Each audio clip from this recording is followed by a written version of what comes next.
Good morning, everyone. So I hope you are all ready for this last day of the Euroclay conference. We are here today to present our next new Brindley awardee, Bruno Lanson. I will take just a few words to present this guy. Bruno was born in 1965, right? And received training in civil engineering and a master's degree from the University of Poitiers. Before moving to Paris, just here, to start a PhD under the supervision of Bruce Brindley. His PhD was devoted to the analysis of late-stage spatite to relay transition using numerical decomposition of X-ray diffraction patterns. After his efforts in 1990, he moved to Boulder, Colorado. So not only to excel in climbing, but just also to meet a new awardee, a Bailey awardee, Dennis Abel, to work on the analysis of electric lights. After 2 years of postdoc in the US, he went back to France, where he spent a couple of years in Pau, France, in the southwest of France, to work for on mineralogy of fibrosilicates for an oil company named Total, before being here as a CMS full-time researcher in Grenoble in 1994. Since then, we all know that the research of Bruno revolves around minerals, from fibrosilicate to fibromanganese, as both natural and synthetic materials, with a specific emphasis on the analysis of their crystal structure to assess the reactivity of the stray minerals to various environmental conditions. And we'll see this morning. So I have known Bruno since about 20 years now, first as PhD supervisor, but then as a colleague and friend. What I would say is that I have always been impressed by the fact that, in addition to being a brilliant researcher, he has always been deeply involved, involving the clay science community as associate editor, past future president or something like this of different clay communities, but also deeply involved in the development of career of various and a large number of young researchers. So I'm pretty sure that we'll be all convinced as I am that he fully deserves this Brindley Award. And so please, I would like a very warm welcome to our new Brindley Awardee, Bruno.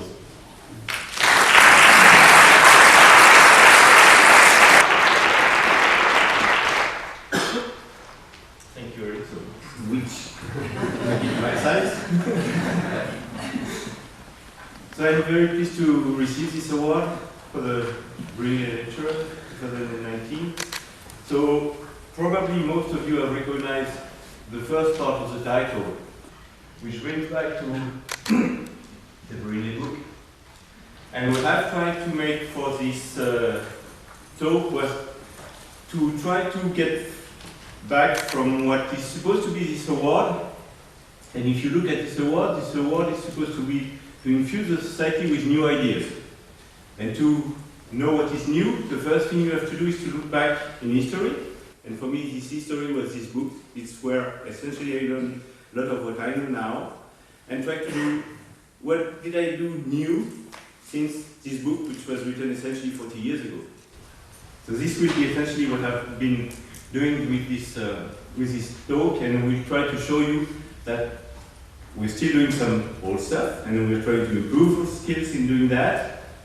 We're trying to extract more information that we were able to do at that time, and also that there has been some new research going on and new techniques developed since then. So the first thing you do when you open this book is to look at chapter number 1. And chapter number 1 is structural layer silicate. And essentially what do you see in there? You see peak position and intensities. But, which means that the most emphasis at this time was really related to the peak position, relative intensities. But at the same time, you also see that we have a lot of different polytypes. And where do these polytypes come from? They essentially come from the very weak interaction between successive layers, which means that we can get very different stacking modes just because from the energetic point of view, they are essentially similar. And this will be important for the future of this talk also. peak position and in relative intensity were, even at that time, nothing new, because they essentially derive from what has been done since the discovery of X-rays, and it's used for crystallographic works, essentially defining unit cell parameters, motifs of the unit cell, and this came back to the first work on muscovite, that's 90 years ago, and to the work that was developed later on by Pauling on the same thing. And you see here Pauling, which gives a pioneer lecture 26 years ago, if I remember correctly, with again the Brindley awardee, the Bailey awardee of this year. You also recognize Victor Riggs, Paul Nadeau, and Joey Brown. Just one thing which was quite, in my opinion, remarkable. If you look at this work here, which was published by Pauling, you see that this was a comparison between experimental and calculated intensity for muscovite up to the 0036 line, which means 0.55 angstroms, which is quite remarkable, even now. Just think that this is probably something like 160 degrees using your copper radiation, something like that. So not that many people able to do that even now, and specimens were probably quite remarkable at the time also. If you probably try to do the same experiment now, with this line would be completely blinding your detector. So what they had at the time was they were able to define unit cell parameters and the composition of the unit cell, where you can recognize the octahedral sheet here and the tetrahedral on top of that. Red dots here just coincide. Even in these early days, they were actually able to get some additional information from this, not only from peak position and peak intensities, but also from the size, which is another very important parameter for the reactivity. And they were actually different work developed in these early days, both to try to characterize strains that lead to broadening of X-ray reflection, and strains meaning that mean lattice parameter varies from one crystallite to another. And this was developed by Brindley at the time. And there was also some work done at the same time by Berthaud and later on by Warren and Naverbach to actually try to extract both crystal and strains from these different things, from the actually broadening of these lines. And clearly this led to some new ideas, and these new ideas was actually rationalized by Rietveld, trying not to use only peak position, peak intensity, but also try to get some information from the profile analysis. And this came to so this was what was behind the Williamson and Hall plots, where you can actually, depending on the actual evolution of peak grades as a function of Bragg angle, try to get information on both the crystal size and the strains that are present in your crystal. This is clearly still not completely trivial, and there is still some research going on in this field. But essentially here what we are doing is that we are trying always to play with unit cell parameters, unit cell motif, and size and strains. These are the main defects we are dealing with at this stage here. So from that, so far nothing new. This was clearly the basis where we have to, these are things that we have to take into account.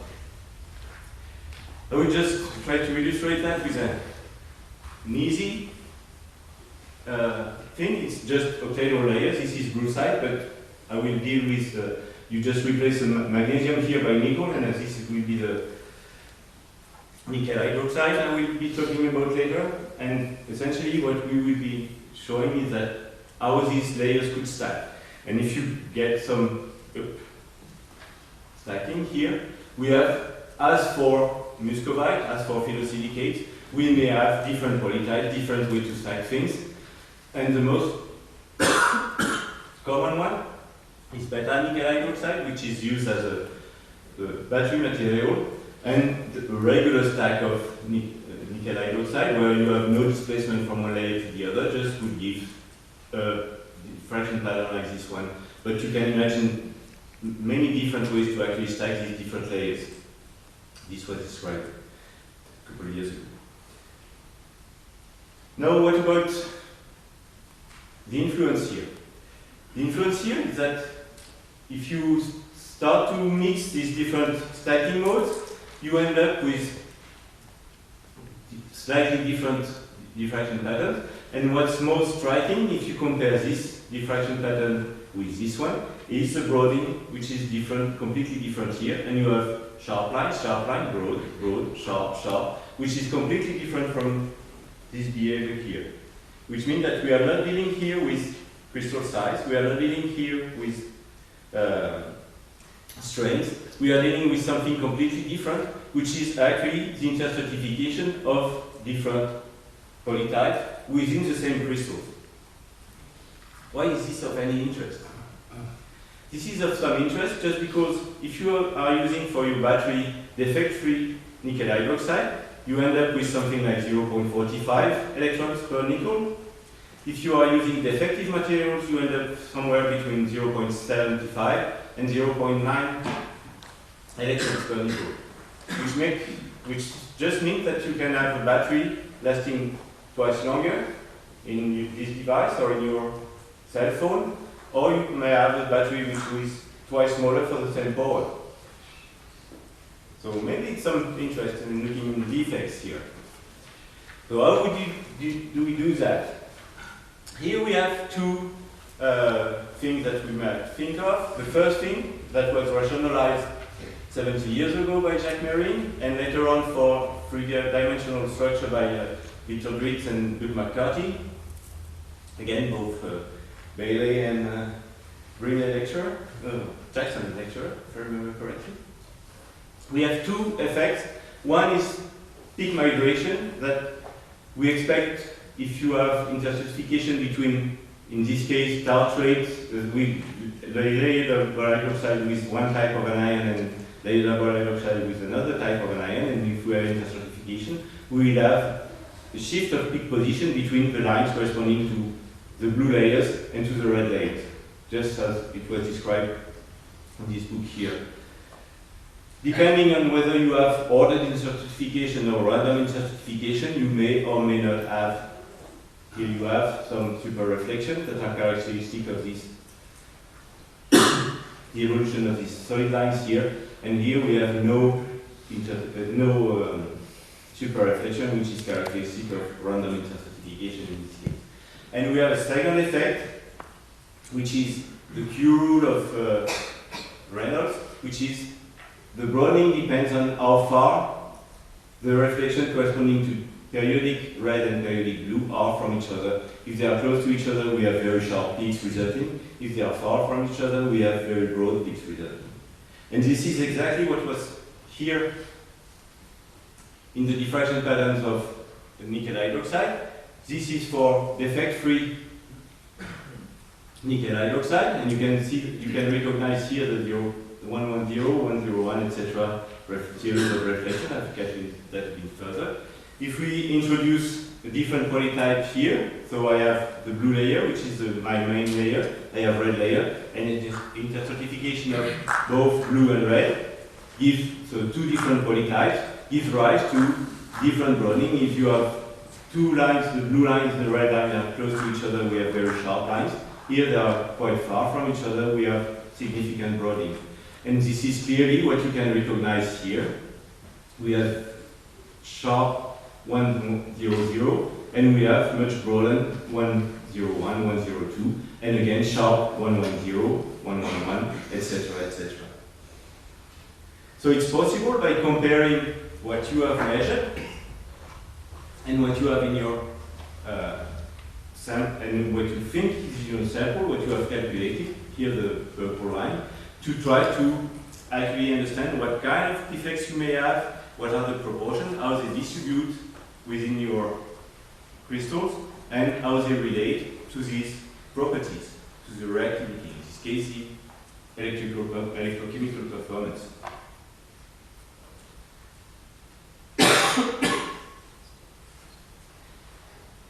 Clearly, here we have dealt with only X-ray diffraction, but you may have additional information. You may want to have additional information from other techniques. In this case, try to image using the work of Toshi Kogure, how the different layers are actually stacked and oriented. In here, you can see that this is high-resolution TM image for pyrophyllite, where you can clearly see that all layers are essentially oriented the same way, but depending on how you go from one layer to the other, you may have different stacking modes and different polytypic fragments here and here. You can see that the displacement is not the same, and you can actually introduce this kind of displacement, different type of stacking modes between one layer and the other in your calculation to provide better constraints. And in this case, it was possible to show that we have 4 dioctadal layers essentially only translation from one layer to the other, and you can see that you have very good agreement between this experimental data here and these diffraction patterns here. Whereas for trioctadal phyllosilicate, the stacking defects were actually completely different and essentially related to rotation of the different layers from successive layers. And this was at the time related to the corrugation of the surface of the layers. So the problem is not the problem. If we go a bit further in this case, and we try to illustrate that with some of my own work. So getting back to phyllomanganates. So why phyllomanganates? It's just because we have very strong affinity of different metals. In this case, what we will be looking at will be zinc, where we can see that these are natural samples coming from a former zinc and lead smelter in northern France. This was the time it went running up to the late 60s roughly, and for the first half of the 20th century it was the third largest zinc and lead smelter in the world.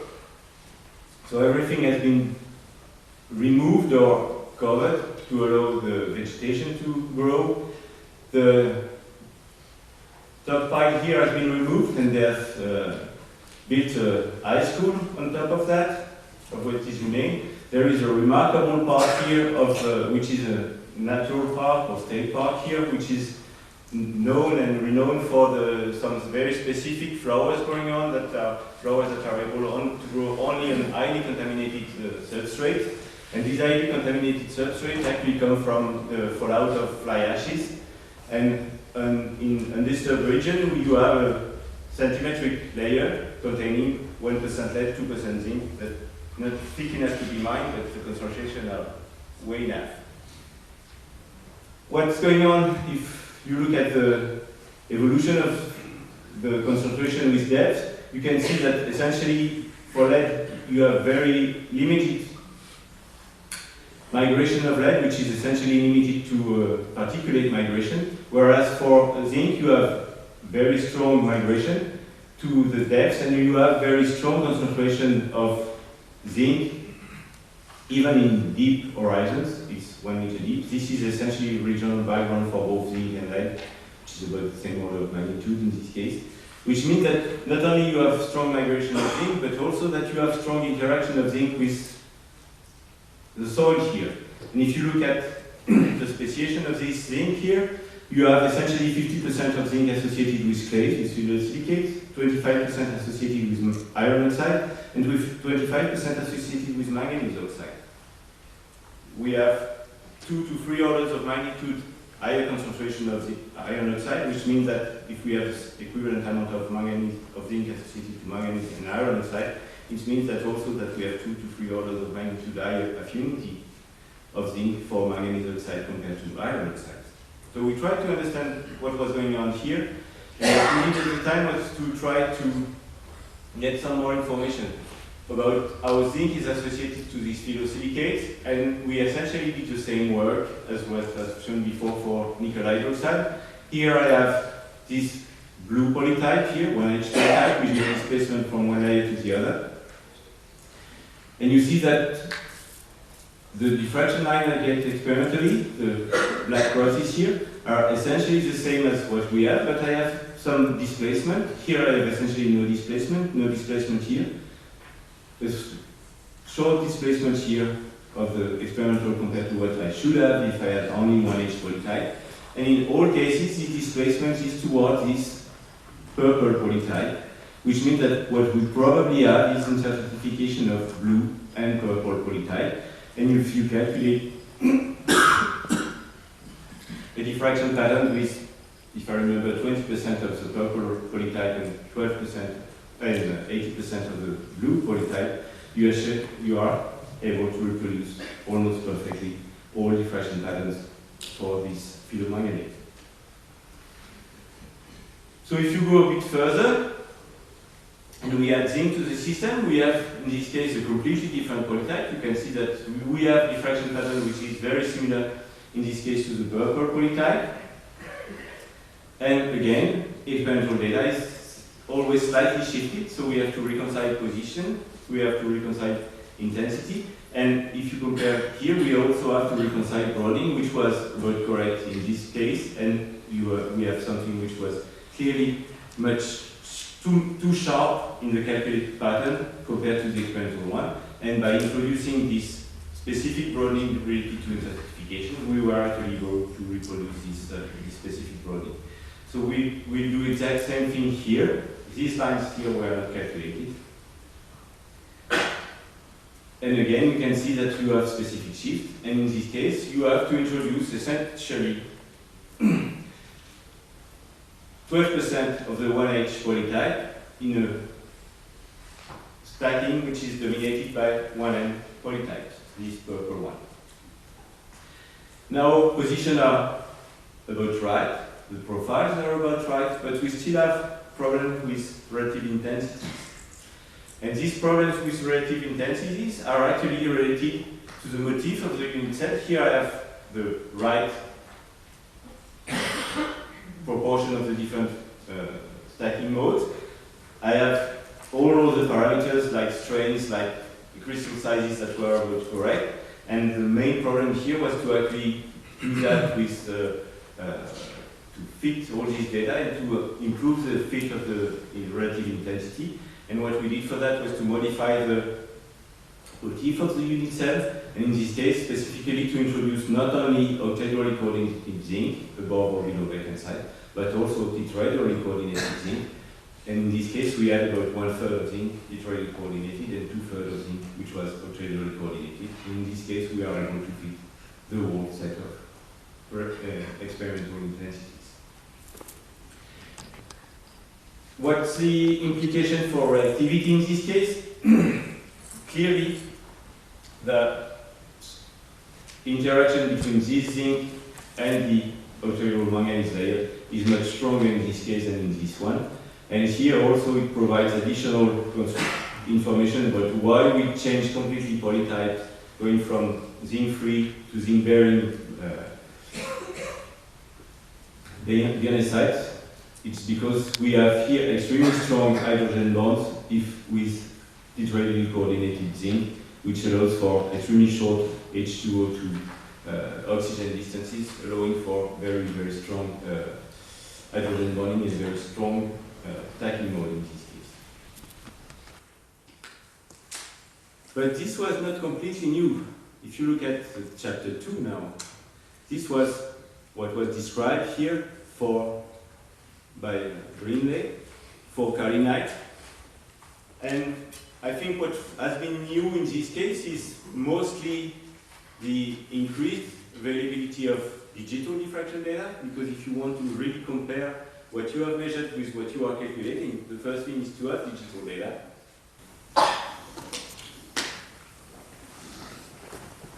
One thing which is probably newer is, if you look in the same chapter about disorder, you have different kaolinite with increasing amount of disorder, going from essentially perfectly ordered, with something kaolinite, to essentially turbostratic, completely turbostratic, meaning that you have 100% random stacking fault going from one layer to the other. If you take the example here of Brindley site again, so here I've calculated, not I, Sylvain here has calculated diffraction patterns from Brindley site with perfectly ordered 1H polytype, and as you are increasing the amount of disorder, the amount of random stacking faults here, what you are doing is that you are decreasing the intensity or decreasing the resolution of HK reflection to end up essentially with what we call HK bands. The use of HK bands is, again, nothing new. It was used 75 years ago, 77 years ago, to actually understand the size of current scattering domains within carbon blacks. But if you think about what's going on here, what you are doing when you are increasing the proportion of random stacking faults all the way to 100%, is that if you go back to the intensity equation, what you are losing is that you are losing the interference function only. You get Lorentz polarization, no problem, and you have structure factor, which means that you have all information on the structure of your layer in this weakly modulated band. You have no information of stacking, you have lost the interference function, but you have all interference function on how many atoms of one nature are where in your layer.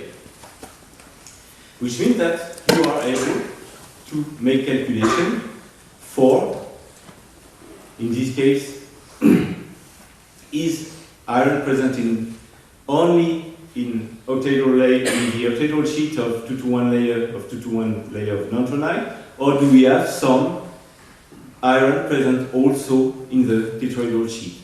In this case, the iron content was not high enough, and we had essentially no iron in the tetrahedral sheet, and iron was present only in the octahedral sheet. But we can do exactly the same for, I will use again the example of phyllomanganates, because this is what I've been working most on over the last years. And again, why do we bother trying to work with this extremely defective material here? It's just because as you are increasing the amount of disorder, you are increasing specific surface area, and you are, in this case, increasing the ability of these compounds to actually sorb pollutants, in this case lead. And clearly going from this here will correspond to something which is about here, with very low ability to sorb lead. And as you are getting down this amount of disorder, or as you are increasing the amount of disorder, losing first HK band, you still get 0,0,8, and then keeping only HK band with essentially no 0,0,8 reflection, you are just going up this line here and going towards more reactive materials, towards pollutants.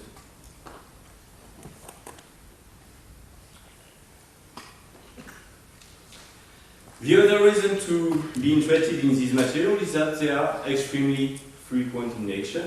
You've seen the talk of Colin Lanson yesterday about the ability of different microbes, different fungi, to actually synthesize this or to produce this manganese oxide.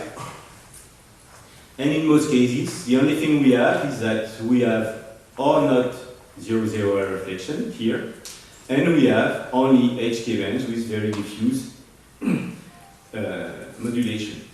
And we have to deal with these very diffuse bands to actually get some information about the structure of these layers.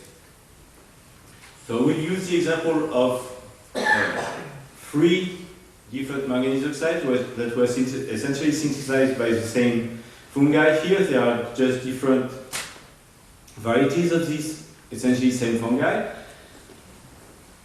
They look, all diffraction patterns here look essentially the same. Maybe there is one difference which is fairly easy to see, is that in some cases we have 0,0 reflection. They are broad and shifted and whatever you can think of, but they are present. In some cases they are not.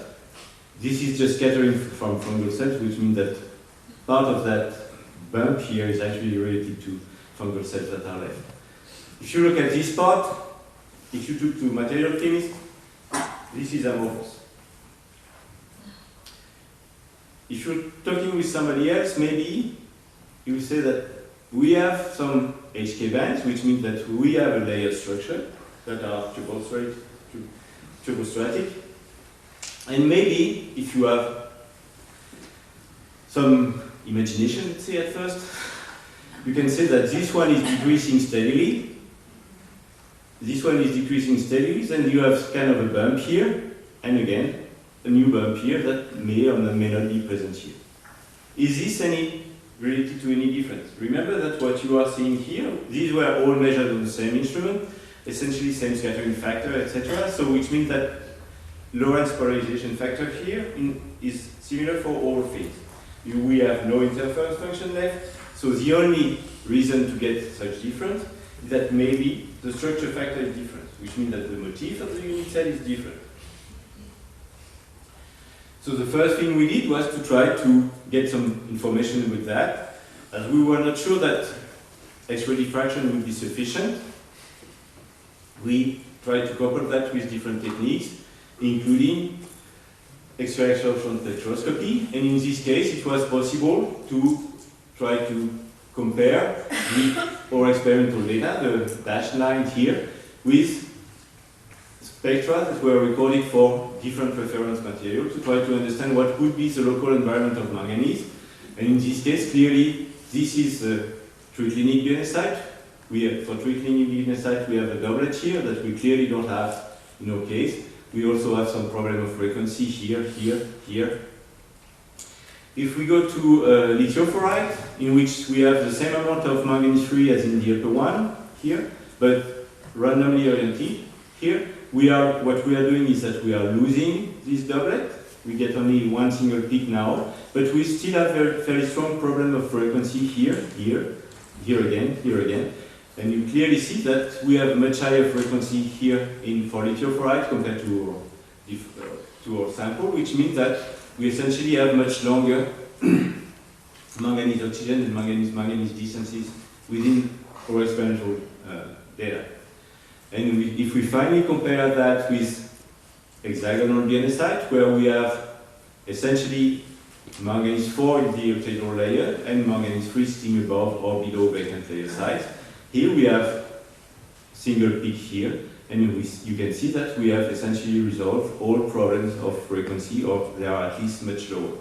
Which means that this is probably the structure we should start from to try to understand what is the actual structure of these and how we can actually relate or try to characterize or to try to get some structural information from these slightly different shapes. This is what we did here, and this is essentially the results, and you can see that these results, actually these different shapes here, actually correspond to different amount of vacant sites in the layers. And remember that vacant sites is where you are actually solving these trace metal elements, which means that going from this structure to this structure, you have increased the ability of your product by about 50%, which is not really negligible. Just because you have essentially 50% more vacant site in this product here compared to this one. And associated to this 50% more vacant site, you have 50% more manganese sitting above or below this vacant site. But you can, and these are easily replaced by any other trace metal element, especially the valent one, zinc, and all the theories of and nickel and whatever you can think of. So clearly, this high-angle shoulder here of the 2011 band here is clearly indicative of the number of vacant layer sites, which are the sorption site, and of interlayer line position in TC position, which is sitting above or below this vacant site. Now, if you get back to the 0-0 error reflection, if you remember, for some we had some 0-0 error reflection, and these correspond to a stack of very few layers, in this case average of about 3, and if you decrease this amount of layers correctly stacking above each other to somewhere below 3, you essentially lose all this information, this diffraction information, to keep essentially diffusion information. But this is possible only if you have the agreement here is improved by adding, even with this very limited information here, only fairly high proportion of surface side and high content of heavy interlayer species sitting above or below vacant site. And again, here we have to introduce all information about size, which make them really nanomaterials in this case.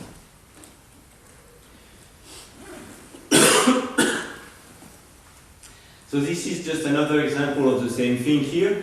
This is just to make the implication for reactivity and for the possibility of increasing the amount of trace metal sitting above or below this vacant site. This is synthetic BNSite or vanadite, which is essentially the equivalent of turbostratic BNSite.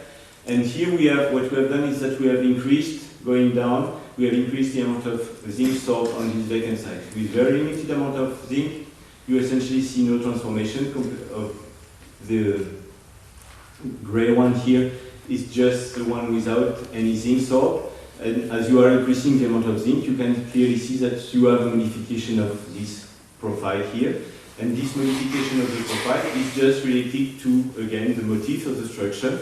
And we can use this same exercise of modeling here. And at very first, what we have is essentially we have the same structure of octahedral layer of manganese containing essentially manganese 4 and vacant layer sites, with at first only manganese sitting above. And you are actually, as you are increasing the absorption of zinc, what you are doing is that you are first increasing the amount of zinc sorbed and you are replacing manganese sitting above or below this vacant site by zinc, territorially coordinated at first.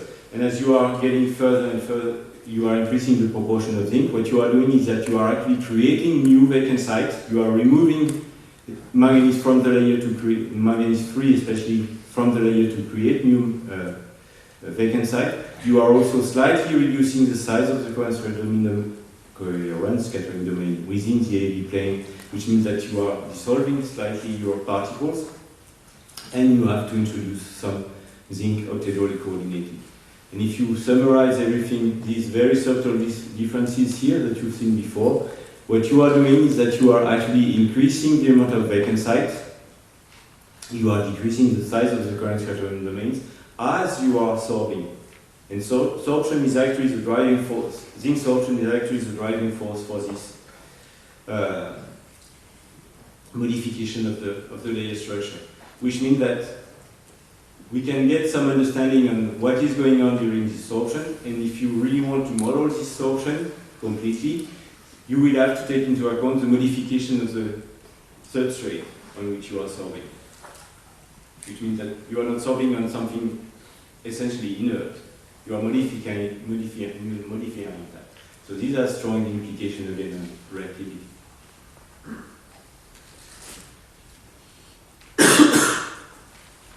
So from my point of view, this is probably where we get most new information, is from the ability to extract not only the size of coherent scattering domain, but also really structural information from these weakly modulated diffraction patterns.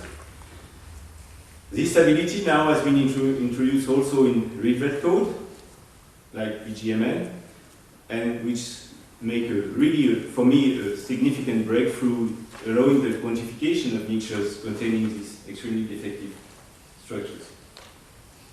And this is completely new also.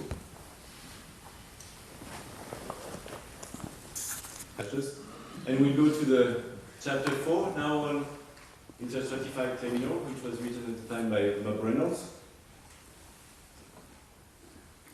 This for me was the best picture, the most representative one of Bob. With Dewey. And at the time what was proposed in this book was actually, again, comparison between what was measured here and what was calculated, trying to have as much as possible coincidence between peak position, peak intensities, etc. If you look more closely, you will clearly see that if you try to superimpose everything, there will be mismatch. And again, I think that this is where we have made most significant progress. And part of this progress, not all of this progress, is again related to increased availability of digital data, of high quality digital data, and of the computational power that has been increased over the time. This is what, if you compare one that was published 50 years ago almost, coincidence between position are essentially good. If you compare that visually, they are okay. If you try to superimpose them, clearly we have lots of room for additional information here. And I think that what we should try to get now is to try to resolve that as much as possible, try to minimize the difference, or at least try to assess how far what we have calculated. I think the calculated one here is the purple one, and with what we have measured, at least to try how far or how close what we think is in our sample is from what is really in the sample.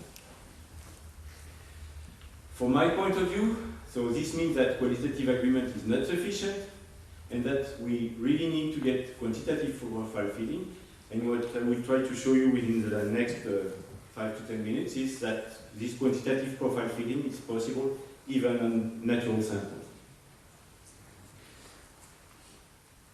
So I will just start with one example from soil clays. This is one sample that was published a few years ago, where we can easily recognize the presence of chloride, micas, kaolinite, etc.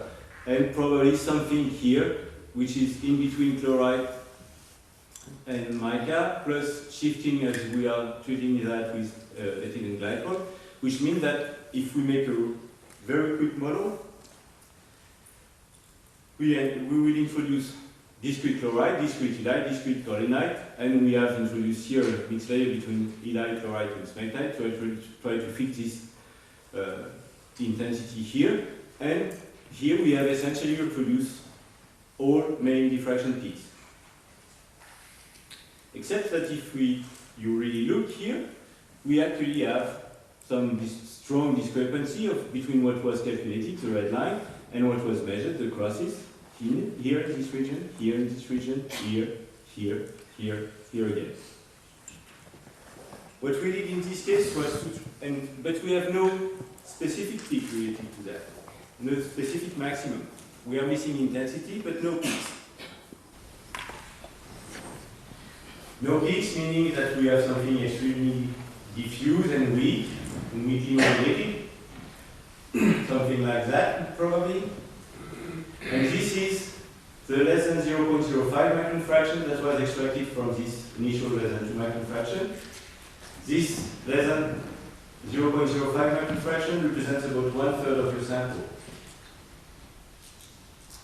We have intensity exactly where we are needing it, which means that if you stick with this modeling here, you are essentially missing 1/3 of your sample, and probably the most reactive third of your sample. So we did the exact same modeling approach on this bench here. Excuse me. And we end up with a model containing different mixed layers. And here we have again fairly satisfactory agreement between what was measured and what was calculated. We know that this accounts for about 1/3 of the sample, so we can reintroduce this 1/3 of sample here without modifying anything to the previous model. And you can see that now we have essentially a good fit between not only the main peaks, what you are looking for at first. I want to identify this 14.56, this peak, this peak, but all this intensity here now is accounted for. And it's accounted for by introducing this 1/3 extremely reactive part of the sample. Clearly, the model here is quite complicated, and we need additional constraints, and these additional constraints could be given by the multi-specimen method, which means that you are measuring different diffraction patterns on your sample. In this case, we measured calcium air dry, calcium after ethylene glycol solvation, and you should be able, with the same model meaning that you have the same phases of the same composition and the same proportion of these different phases, giving a similar good fit to your diffraction data.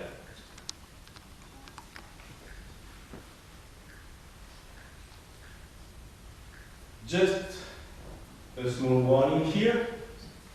Small warning is that diffraction has a great power, but has also some weaknesses.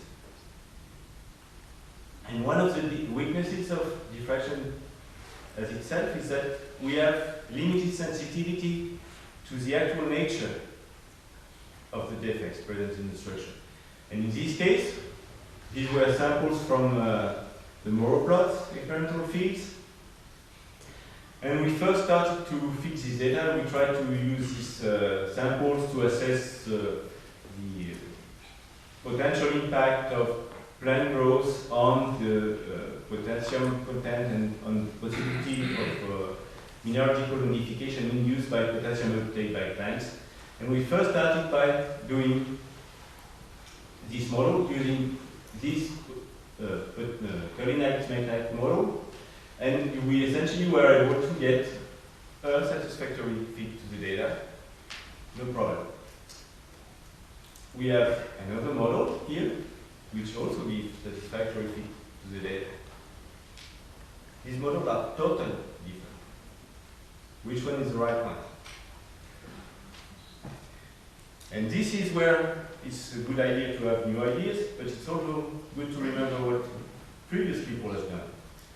And one way to do that, if you are dealing with soil samples, you may want to look at different ways and different treatments that were used for the years to actually be able to characterize presence of Collinite smegmite or whatever. And what we did in this case was to compare the model using Collinite smegmite with what should we expect after potassium saturation and heating of the sample to 150 or to 350. In this case, if we have Collinite smegmite, all smegmite layers should collapse to 10 action.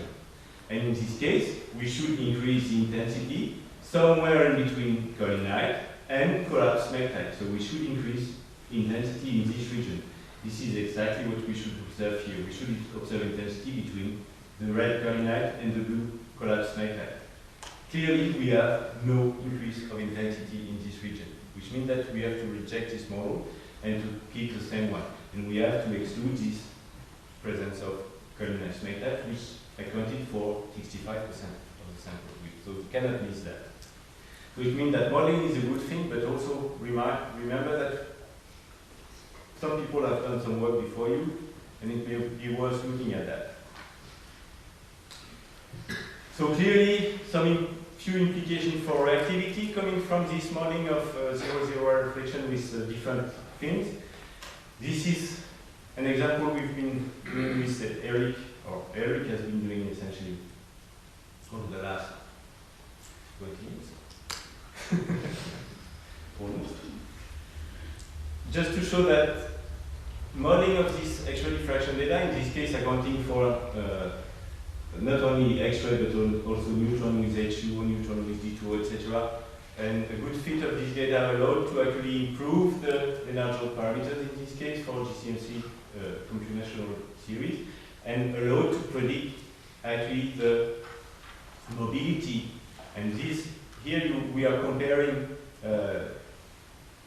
experimental data, the circle here, with computed data without any modification. Lamellar parameters were adjusted here and then introduced directly here to allow this kind of calculation without any further adjustment. And you can see that we have extremely good fit to the data, which means extremely good prediction of smegmite reactivity and water mobility.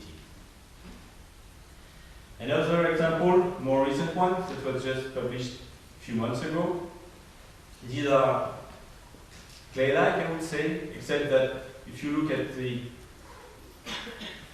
these atoms here are not oxygen, they are titanium, and these are not silicon or magnesium, they are carbon, but that doesn't really matter, it's a layered structure, which hydrates essentially the same way that snake type do, and you can actually relate the proportion of monohydrated and dehydrated mixed layers here with the resistance, which makes them, these kind of materials here, extremely suitable, for example, building humidity sensors. So here clearly we have an interest of trying to find this reactivity and presence of and content of defect. So to wrap up the whole thing, just a few things that reactivity can be understood, I think in my opinion, only from a complete structural characterization of your material, including effects. Clearly, for that, modeling approach is the optimum, and I think it's the only way to determine the structure of these defective materials. There is one word missing here. To do that, you need quantitative profile fittings. Again, at least to assess how close or how far your model is from the reality of your sample. And also that this quantitative profile fitting is possible with complex mixtures of mixed layers, even working on a natural sample.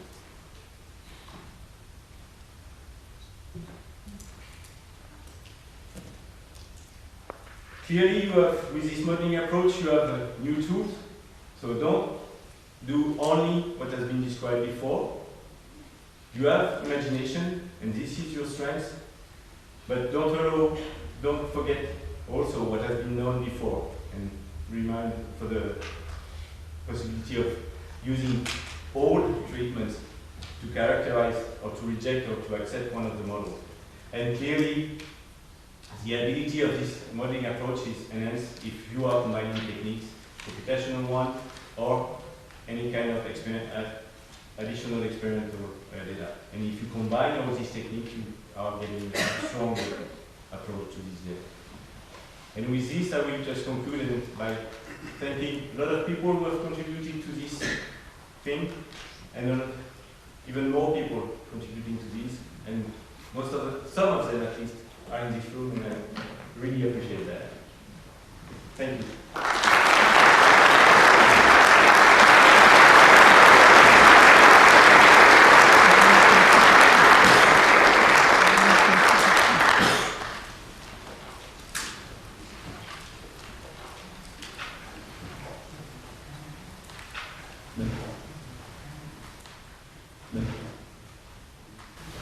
We have time for some questions. One treatment you might try is PVP intercalation, which greatly simplifies the X-ray pattern because you get rid of all of the swelling. Yeah, the question was, or not a question, but essentially a remark about possibility of intercalating PVP within the smeltite interlayers, which essentially brings everything together apart. But in this case, what you are getting at the end, you are losing all information about how things are ideally stacked on top of each other. And for me, this is a problem. So it's the only information you are left with at the end is what are the size of the elite packets or whatever in your stack, but you're losing all information how they distribute. And for me, this is, I'm not sure for some intensification of layers with different layer-to-layer thicknesses, it's really important how they distribute, but clearly there might be some information here that to refine the case of induced reactivity, and I think as long as we don't know if there is any significant effect of this stacking mode, it would probably be important to keep the distribution of this stacking mode. This is my point. Different information. Yeah.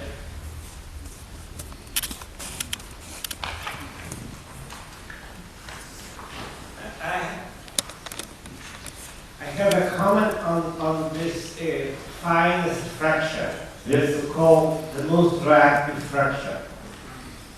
I think that this is, it can be an artifact of separation, because at this fine level of separation, mixed layer crystals swell infinitely, and you accumulate in the finest fraction smallest blocks of your mixed layer crystal.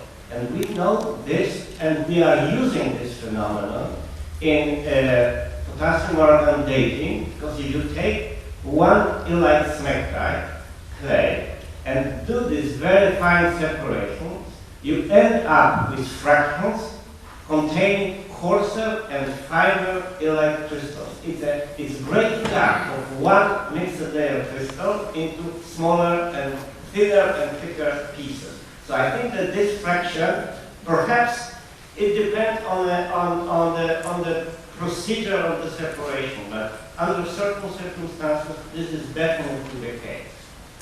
Yeah, just to answer this question, two things. The first thing is that we still get smectite interlays in there, so we don't get infinite swelling.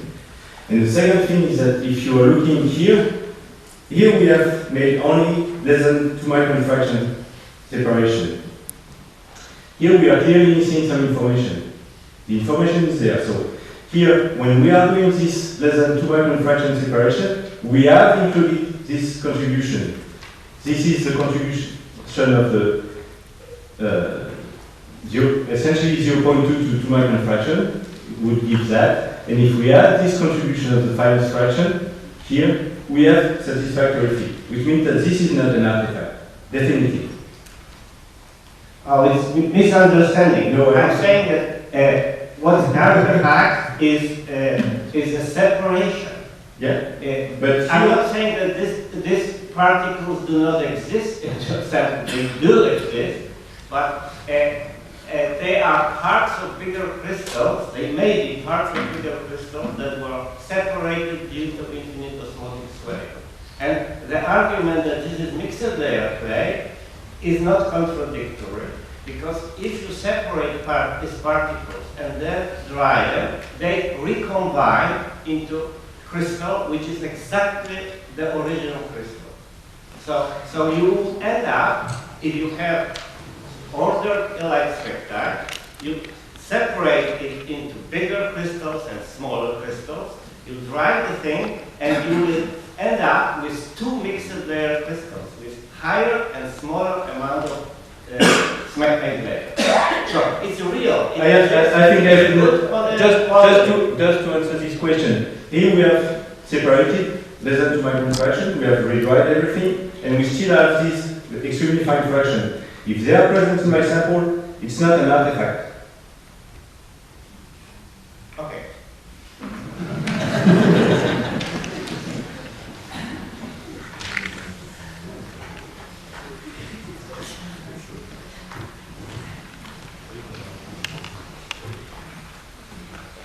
So I think it's time to move on. So I'll ask time to Bruno for this.